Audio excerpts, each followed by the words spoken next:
আলহামদুলিল্লাহ। জিকির হার হাওলাতে আল্লাহর ধ্যান খেয়াল আমার দিলে ফয়দা করা। আল্লাহ আমাকে দেখতেছে, এই ধ্যান খেয়াল আমাদের ভিতরে সবসময় ফয়দা করা। কারণ দামি ফরজের মধ্যেও এটা একটা ফরজ, ইমানের হালতে থাকা। ইমানের হালতে থাকা মানে আল্লাহ তাআলা আমাকে দেখতে আছে।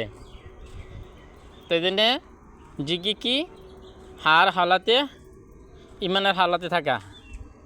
যে ব্যক্তি জিকির করতে করতে নিজ জবান তরুতাজা রাখবে, সে হাসতে হাসতে জান্নাতে প্রবেশ করবে।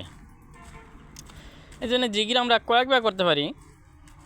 উত্তম জিকির হয়েছে লা ইলাহা ইল্লাল্লাহ, কোরআনে পাক তেলাওয়াত করা, আর সকাল বিকাল 3 তাসবিহ আদায় করা।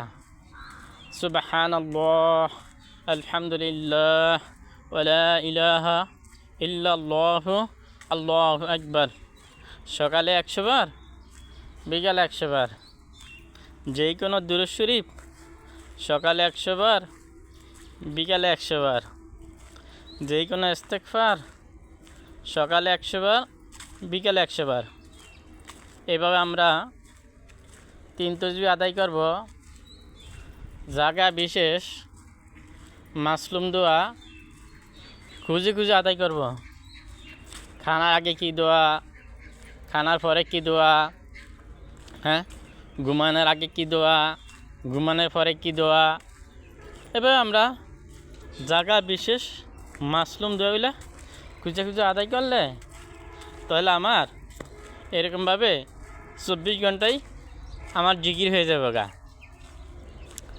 তো এই জন্যে যে 3 তাসবিহর কথা বলা হয়েছে, যে ব্যক্তি একাধারে 3 বছর লাগায়া এই 3 তাসবিহ আদায় করবে, আল্লাহ তাআলা তাকে ওলি বানায়া তাকে দুনিয়া থেকে নেবেন।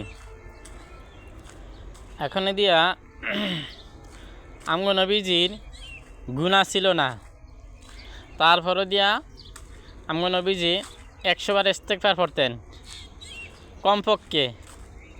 তাহলে আমরা হচ্ছি গুনাহগার, তাহলে আমাদের কতবার ইস্তেগফার পড়া দরকার। তারপরে দিয়া দুরূদ শরীফ, এরকমভাবে ফেরেশতারাও এরকমভাবে কি করে নবীর প্রতি দুরূদ পড়ে। তাহলে ফেরেশতাদের জন্য তো কোনো জাহান্নামের নাই, হিসাব কিতাবও নাই।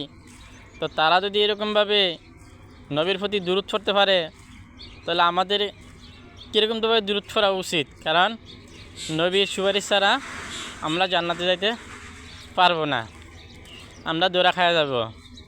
যে নবী আমাদের জন্য এত কষ্ট করছে, তাহলে ওই নবীর প্রতি আমাদের কতবার দুরূদ পড়া দরকার। তো এই জন্য আমরা দুরূদ শরীফ পড়ব।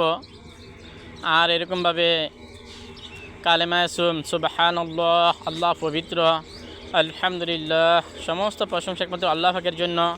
আল্লাহু আকবার, আল্লাহ সবচেয়ে বড়। লা ইলাহা ইল্লাল্লাহ, সব কিছুর মালিক এক আল্লাহ। তো এই জিকিরগুলা আল্লাহর কাছে সবচেয়ে পছন্দনীয়। সুবহানাল্লাহ, আলহামদুলিল্লাহ, ওয়া লা ইলাহা ইল্লাল্লাহ, আল্লাহু আকবার। এগুলা কি এরকমভাবে আল্লাহর কাছে সবচেয়ে পছন্দনীয় বড় আমল। এই জন্য আমরা এরকমভাবে আল্লাহ তাআলা জিকির করব। আল্লাহ তাআলা আমাদেরকে জিকির করার তৌফিক দান করুক। আমিন। ওয়া আখিরু দাওয়ানা আলহামদুলিল্লাহি রাব্বিল আলামিন।